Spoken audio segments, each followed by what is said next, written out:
Welcome, everyone, to the Transformation Nurse Academy podcast. This is our weekly episode, Talk with Kevin, where we cover topics for all nursing fields with extra emphasis on emergency and critical nursing. Get ready for candid discussions that explore the vast landscape of nursing and beyond.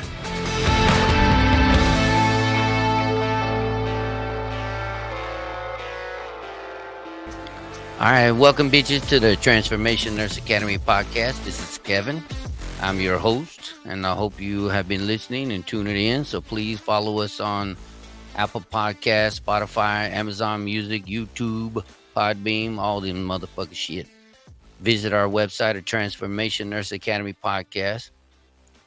Today we're going to be doing our cardiovascular assessment. So we started out with the adult triage. We started out with then we moved to the pediatric triage. And then last week we did the neurological assessment. So this week we're going to do your cardiovascular assessment. So what I'm going to do is I'm going to make some changes here. So fucking be patient while I make some changes. There we go. All right. So we're going to be talking about the cardiovascular system. And we're going to do the, understanding the heart and its functions and what you need to do as a nurse to make sure that you're assessing your cardiac system so you don't miss shit on your fucking patient.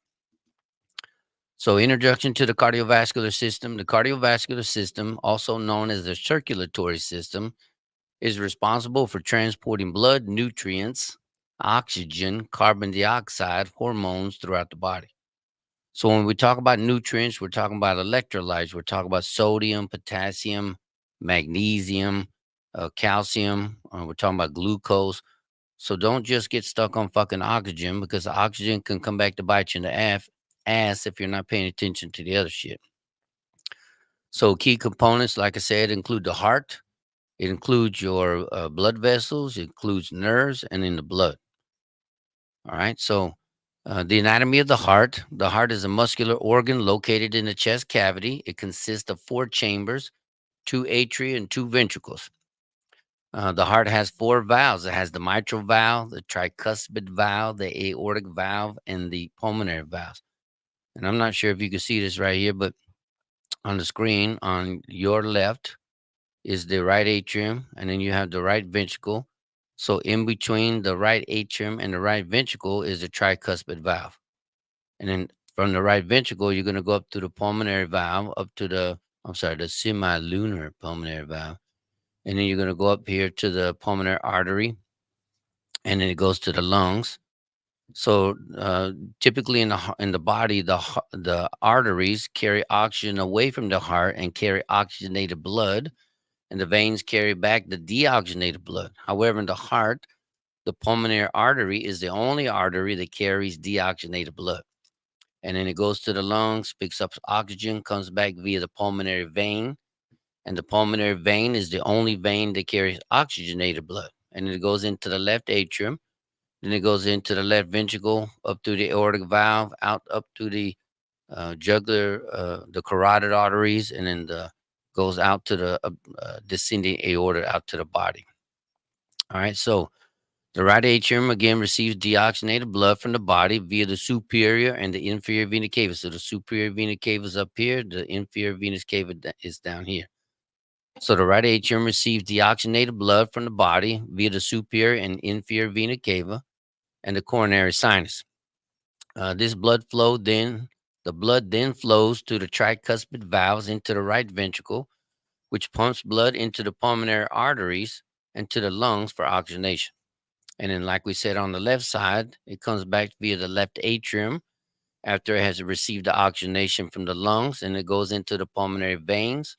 The blood flows through the mitral valve into the left ventricle, and then the left ventricle pumps oxygenated blood to the aorta, which distributes it through the rest of the body. All right. So yeah, that's much better. I can see better. All right. So blood flow. We talked about this. Oxygen poor blood enters the right atrium, right? Then it goes, like we said, I'm not going to repeat this. But let's talk about the cardiac cycle. So the cardiac cycle, they got 3 phases here. The cardiac cycle includes atrial systole, ventricular systole, and then diastole.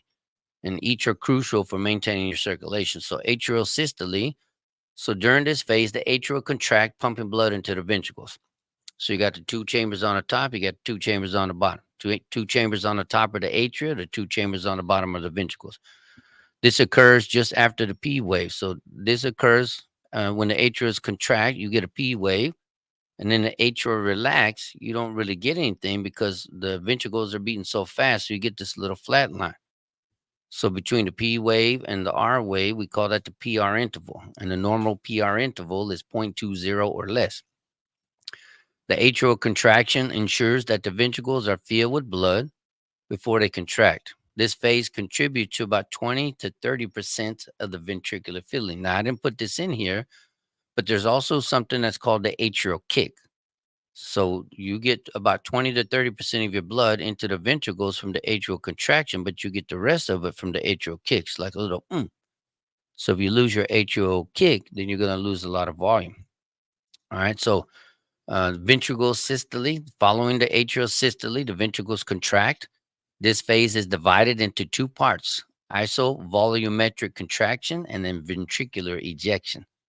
So during the isovolumetric contraction, all the heart valves are closed, and then the pressure within the ventricles increase without a change in volume. When the ventricular pressure exceeds the pressure in the aorta and the pulmonary artery, so we can monitor the SVR, we can monitor the pulmonary wedge pressure. These are the things that we're looking for to see if your left ventricle is working okay, or if you have some kind of issue, aortic stenosis. When the ventricular pressure exceeds the pressure of the aorta and the pulmonary artery, the aortic valve and the pulmonary veins open, allowing blood to be injected from the heart. This phase corresponds with the QRS on the EKG. So the atria, the P wave is the atria contracting. The QRS complex is the ventricles contracting, and then when they relax, they call it the T wave. So that's the diastole, and is the phase where the heart muscles relax. So during this phase, the ventricles fill with blood passively as the atrioventricular valves, talking about the tricuspid, tri is on the right, mi is on the left, open, and then diastole includes both isovolumetric relaxation, where the ventricles relax and all the valves are closed, and then ventricular filling, where the atrioventricular valves are open. That's that lub-dub here, lub-dub, lub-dub. Those are called S1, S2 cardiac sounds. If you hear lub-dub-dub or lub-dub-dub-dub, that's S. If you hear three sounds, that's a S3. If you hear four sounds, that's a S4. Could be cardiac, some type of cardiac stenosis like aortic stenosis, some kind of valve stenosis. It could be regurgitation. There's a lot of different reasons for that. And that's why you want to notice these sounds so you can let the physician know. And maybe we need to order more tests, EKG, cardiac labs, cardiac echocardiogram, X-ray to look at further investigating what's causing those abnormal sounds. So again, this relaxation phase is the phase that's represented by the T wave, and then the subsequent period until the P wave on the EKG. So you see P, QRST, and then you keep going back over again. So diastole is critical as it allows the heart chambers to fill with blood. So if your heart chambers aren't relaxed, you can't feel enough volume and your cardiac output is going to drop. All right. So the cardiac system, the electrical conduction system, is known as the SA node, and the AV node. You got the bundle of His, you got the left and right branches, left and right bundle branches, and then you have the Purkinje fiber. So over here on the right hand side of the screen, you can see in the right atrium, right at kind of at the bottom right hand corner of it, you can see that there's the SA node right here. The SA node is right around the superior vena cava. My bad. The SA node is right around the superior vena cava, and the AV node is down here, right at the bottom between the AV and the ventricles. That's why it's called the AV, atrioventricular node. The sinus node is your pacemaker. It's what makes your heart beat. So if the heart is working correctly and the SA node is working correctly, you should have a normal heart rate between 60 and 100. If the SA node is failing, or if the SA node fails, the AV node picks up, and then you would have a heart rate around 40 to 60. If the AV node fails and the SA node fails, the bundle of His right here at the top of your septal wall At the top of the septum, this is called the bundle of his. If it has to pick up the work, then the heart rate's going to be around 20 to 30, 20 to 40. And if it fails, then you're going to be the Purkinje fibers are going to try to pick up the slack, and then the heart rate drops down like into the 10 into the 20s. So the SA node, again, is located in the right atrium. It acts as the heart's natural pacemaker. It generates impulses that causes the atria to contract. These impulses travel to the atrioventricular node or the AV node, where there is a slight delay to allow the ventricles to fill. The impulses then move down the bundle of his, which then divide into the right and left bundle branches. And then finally, they go down to the Purkinje fibers, causing the whole ventricles to contract. And then the whole system starts all over again. So if you have somebody comes into the ED or they're in your med-surg tele floor, and the heart rate's less than 40, heart rate's less than 50, and they're symptomatic, maybe it could be that their SA node is malfiring, or maybe their SA node is failing. It could be somewhere in the cardiac cell somewhere that's causing it. If you look over here on the right hand side, from the SA node, you have all these little white lines. If you could see on here in the picture, these little white lines, they're called internodal pathways. So if you look right here on the left, you have the anterior internodal pathway, you have the middle internodal pathway, and the posterior nodal pathway. And over here, you got the Bachman's bundle. You know, when you talk about a Winky Bach, that is the Winky Bach bundle that gets messed up. But these are also like little pathways that sends out the signal to make your atria contract to force the signal down the track there. So when you're doing a cardiovascular assessment, though, as a nurse, the cardiovascular assessment in the emergency department or the med-surg settings, you want to make sure that you take a good history. History is vital. So when taking a history, you want to ask the patient about the chest pain. What kind of chest pain is it? Where is it? How long has it been here? Does it radiate? Does it get worse with breathing? Does it get worse with movement? Are you having shortness of breath? Are you having palpitations? Are you dizzy?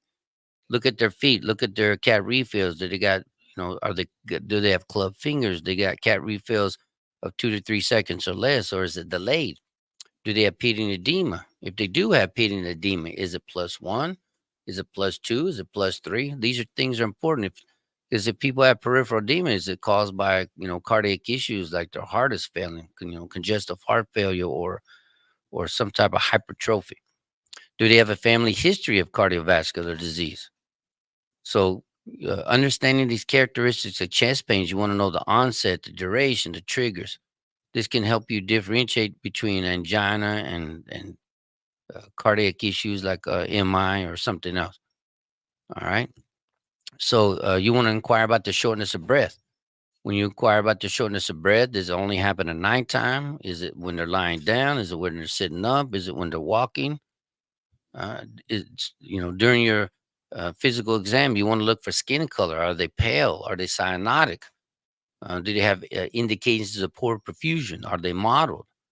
Or what are the O2 sats on the monitor? What is their CO2? Again, you want to assess for edema, peding versus non-peding. You want to check for jugular vein distension to see if there's got backflow into the jugular veins, which is a sign of fluid overload. Right. So right here, we talk about jugular vein distension, which can signal elevated central venous pressure or CVP. You want to palpate their peripheral pulses, note their strength, note their symmetry. Are they equal on both sides? Do you feel the lub dub or do you feel extra beats? When we talk about checking the pulse, and sometimes at school they still tell you to check the pulse for 15 seconds and multiply by 4, but that's not a good idea, because what if you have somebody that has a irregular heart rate and you might miss it if you count that way. Excuse me. So, do you have any thrills? Is there any kind of vibrations or any thrills? Is there any if you listen up here with your stethoscope on the top right hand corner, sometimes if you have aortic stenosis or things like that, you can hear the whoo, whoo, whoo. That's a sign of aortic stenosis. Is if their heart is hypertrophic, meaning that it's kind of enlarged, this blood flow can be turbulent and make these different sounds. So don't just listen for the normal S1, S2. And then listen for the rubs, listen for the gallops. So gallops are called S3s and S4s. and can be signs of heart failure or some type of ventricular dysfunction. So you want to make sure that when you're assessing, that you assess properly. All right. Common vascular disease, common cardiovascular diseases could be coronary artery disease. So coronary artery disease is caused by plaque buildup in the coronary arteries, leading to chest pain, shortness of breath. Treatments include antiplatelets, statins, and then maybe they may have to go for an angiogram to remove all of that plaque. If they do have a coronary artery disease, it can clog up here in the carotid arteries, and they can have the piece of that plaque break off and cause a stroke. Your patient may need to go have an endarterectomy, which means they take this piece of the carotid artery here that's clogged up. They'll cut it out and replace it with a vein or some other kind of uh, man-made stent that they use. Is it hypertension? Because a lot of people have hypertension, and hypertension is a persistently high blood pressure, often managed with lifestyle changes and antihypertensive medications. But the problem is, a lot of people don't want to take their medications because they don't like it, especially men. Men take beta blockers sometimes, and beta blockers cause erectile dysfunctions. And a guy would rather have a heart on than a fucking heart that works correctly. Heart failure is another one. The heart's inability to pump effectively, causing symptoms like shortness of breath, edema. Management includes diuretics, ACE inhibitors, and lifestyle changes. So there's different types of heart failure, and then arrhythmias. Arrhythmias could be SVT, it could be VTAC, could be VFib, it could be AFib. AFib is a common. That's where your atria are fibrillating, and so your heart's not pumping effectively. And if your atria don't pump effectively, your blood is not flowing, and the blood that's left over can create clots into the atria. And if you throw clots, then you're at risk for heart attacks, PEs, strokes. So we may have to monitor your heart rate when you're in AFib and control the rate. You have to be on anticoagulants to help keep yourself from, having further issues. If you do have a clot or you don't get enough oxygen and nutrients to the tissues of the heart, you can have a myocardial infarction. A myocardial infarction is a blockage of blood flow to the heart muscle, presenting as severe chest pain and required immediate treatment and medications like PCI. PCI stands for percutaneous coronary intervention. That's just a fancy word for the fucking cath lab. All right. So we're going to talk about a case study here. You have a 50-year-old female. She presents to the ED with chest pain, shortness of breath. Her blood pressure is 150 over 90, and her heart rate is 110. Her respirations are 24, and her sats are 92% on room air. So if she's having chest pain, most people think she's going to have an MI, but how do you know that a patient has an MI? What's the first step that you have to take when you're assessing a patient and you're thinking that they have an MI? And the answer is a 12-lead EKG. So if your ACLS protocol, now always follow your policy, always follow your scope of practice. But if you're ACLS certified, they have a myocardial infarction algorithm, which is kind of like your order set. And most hospitals will have a policy that just says follow ACLS protocol. And so if you're competent in ACLS and you understand the process, most of the time that you can just order the EKG. Most hospitals have a EKG protocol set into their order set. So you want to do an EKG because there's a thing called core measures. There's probably about 7 core measures in nursing. Chest pain and heart attack is one of those core measures. And there's 3 things that nurses must do if somebody's having chest pain to meet this core measure. And if we don't meet the core measure, evidence proves patients have a poor outcome, as well as the hospital won't get paid. And if the hospital won't get paid, they're going to kick your ass to the curb. So the initial management of chest pain is performing a 12 lead because we want to know where the heart attack is happening. Are they having an inferior wall? Are they having an anterior wall? Are they having a septal wall? The problem is nurses don't always know how to read an EKG, but it's not that difficult. But you only have 10 minutes from the time you suspect an MI or the patient starts complaining of chest pain to get an EKG. You have 10 minutes. Once you get the EKG, so we're going to look at this EKG here. Oh shoot.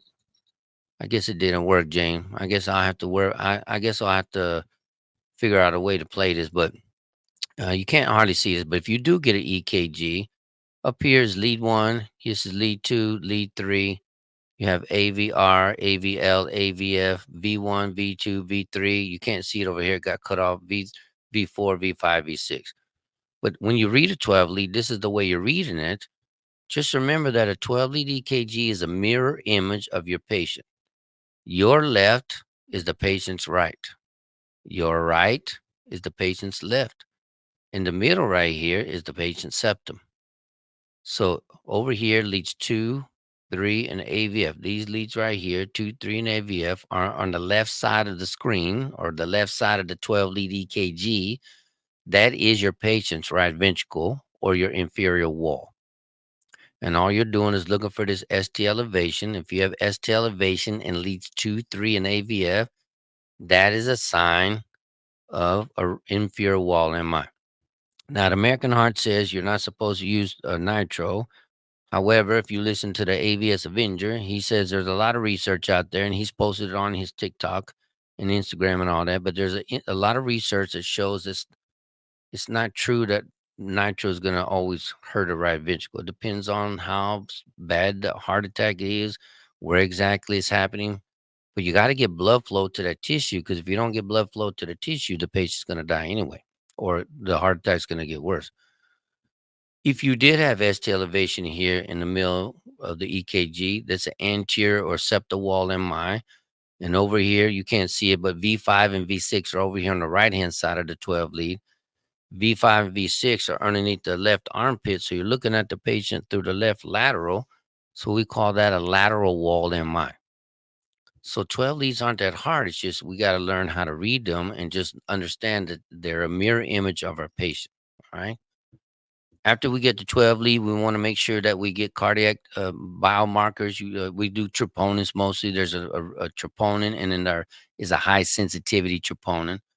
Troponins, this is a protein that is by far the most commonly used biomarker. It has the highest known sensitivity. It enters into the bloodstream soon after the heart attack. It also stays in your bloodstream days after the biomarker is gone back to normal levels. So there's two forms of troponin that may be measured. There's your troponin T and a troponin 1. Troponin 1 is highly specific to the heart and stays higher and longer than the CKMB. Current guidelines from the American Heart says that this is the best biomarker for finding a heart attack. And the AHA also says that you should limit the use of these of other biomarkers that include the CK, the CKMB, and the myoglobin. Creatinine kinase, the CK, this enzyme is also measured several times over a 24-hour period. It will often at least double if you've had a heart attack. But because levels of CK can go up, and many other reasons, such as kidney issues and things like that, it's not very specific. And in the CKMB, it's like a subtype of the CK. It's more sensitive for finding heart damage from the heart attack. The CKMB rises 4 to 6 hours after the heart attack, but is generally back to normal in a day or two. Because of this, it's not that helpful when a healthcare provider is trying to figure out if it's a recent heart attack or old heart attack. And then the myoglobin is a small protein that stores oxygen. It's measured occasionally. Myoglobin is sometimes measured in addition to troponin to help diagnose a heart attack. We also use myoglobin in rhabdomyolysis, because when you get crush injuries, you're crushing red blood cells, you're crushing muscle and protein. And when it gets into the bloodstream, it can cause problems with the patient's kidneys and release a bunch of electrolytes like sodium, potassium, things like that.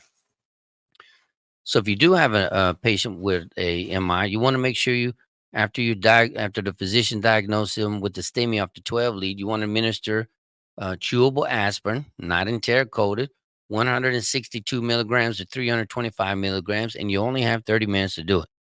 Again, that time frame is part of the look at me, I drew a blank. I drew a blank, Jane. That 30 minutes is part of the protocol, the core measures for heart attacks and MIs. Then you want to prepare for PCI or percutaneous coronary intervention, aka cath lab. Um, this procedure is used to open the block artery. They go in, they put a stent in, they remove whatever they need to, the clot or the plaque, and they leave a stent in so it doesn't close back. So the American Heart says first medical contact to balloon inflation time is 90 minutes. But here in the valley where we live, we are down to about an hour. Even some people even sooner than that. Some places in the valley don't even have a cath lab, so they have to transfer the patients or they have to do what's called reperfusion therapy. So just like with strokes, you give RTPA or tenecteplase to break open the clot for the stroke. If you're at a place where they can't transfer them and the patient's so unstable, they may give a medication that's a clot buster or a fibrinolytic, and that's just called reperfusion therapy. But again, getting the patient to the cath lab, this is your third core measure time. So EKG is 10 minutes, aspirin is 30 minutes, PCI or cath lab is 90 minutes. All right. So um, when you are trying to take care of a patient that has um, cardiac issues and you're doing your head to toe assessment, you want to come in, you want to check their pulses, you want to check their skin, you want to listen to the heart sounds, you want to listen to their lung sounds. You want to look at their skin. Is it cool, pale, moist? Is it warm and dry? Is it mottled? Check the pulses, check their JVDs. These are things that, as a nurse, you want to make sure you do, so that way you are being more effective with your patient. So what I did was I created again for the third time in this series. I created a comprehensive guide, and you can go to our website, transformationnurseacademy.com. Go to the store, and then you can download the ebook for free. Right now, I'm not charging anybody anything, so that way it's just a tool that you can use, and it goes over, and I'll tell you what the table of contents are here. Let me look, and I'll tell you. I know I should have it memorized, but I don't. I suffer from CRS. So it covers anatomy and physiology of the cardiovascular system, the cardiovascular assessment in emergency or med-surg setting, common cardiovascular medications, common cardiovascular disease processes. We cover the heart anatomy. We cover the valves, the conduction system. We cover the blood flow. We cover history taking, physical examination, additional assessments. I go into greater detail. So like history taking. We talked about some of this: chest pain, shortness of breath, palpitations, dizziness, peripheral edema that are maybe associated with it, family history. And then we go on to talk about physical examination, talking about skin color, edema, JVD. So I go into depth more about that. And then I cover medications. So the big medications is aspirin. Those are the big medications that we're using. There's different names. There's Bear, there's Ecotrin, and then we talk about the mechanism of action. Aspirin is an antiplatelet. Aspirin irreversibly inhibits the cyclooxygenase or COX-1. I said COX. Enzyme in platelets. This inhibition prevents the formation of the thromboxane A2, a potent vasoconstrictor and promoter of platelet aggregation. By reducing the A2 production, aspirin decreases platelet aggregation and prevents clot formation, thus reducing the risk of a heart attack and stroke. So when you learn in school from those old ass teachers that tell you that aspirin is a blood thinner or heparin is a blood thinner, it's not a fucking blood thinner. It's better if you say a blood slicker than a blood thinner, but it doesn't make your damn blood thick. Some of the side effects of aspirin: gastrointestinal bleeding, dyspepsia, nausea, allergic reaction, tinnitus at high doses. So the common dose that we're going to give is 81 to 325. Contraindications: active bleeding, peptic ulcer disease, hypersensitivity to NSAIDs, asthma, and renal impairment. So I go over a few medications, that are important to the cardiovascular system, the dosage, and then I go over like AFib. I go over hypertension, myocardial infarction. So it's a great comprehensive guide. And so you want to make sure that you have a great head to toe assessment. So we started out with adult triage, we did pediatric triage, we did neuro triage. Today we're doing cardiovascular triage. All right, so again, it's a little short episode because we're just doing segments. You know, we're going head to toe. Some might be longer, some might be shorter, but I appreciate you guys. I hope you learned a lot. Again, download the ebook. Visit us on TikTok, Instagram, Facebook, all that shit. So that way, you know, you get more educated and you can become a better nurse. If you have any questions, you can follow us. Like I said, Facebook, Instagram, TikTok, YouTube. You can email us. You can contact us on the website. All right, you guys. I hope you fucking have fun. I hope you learned a lot. Later, bitches.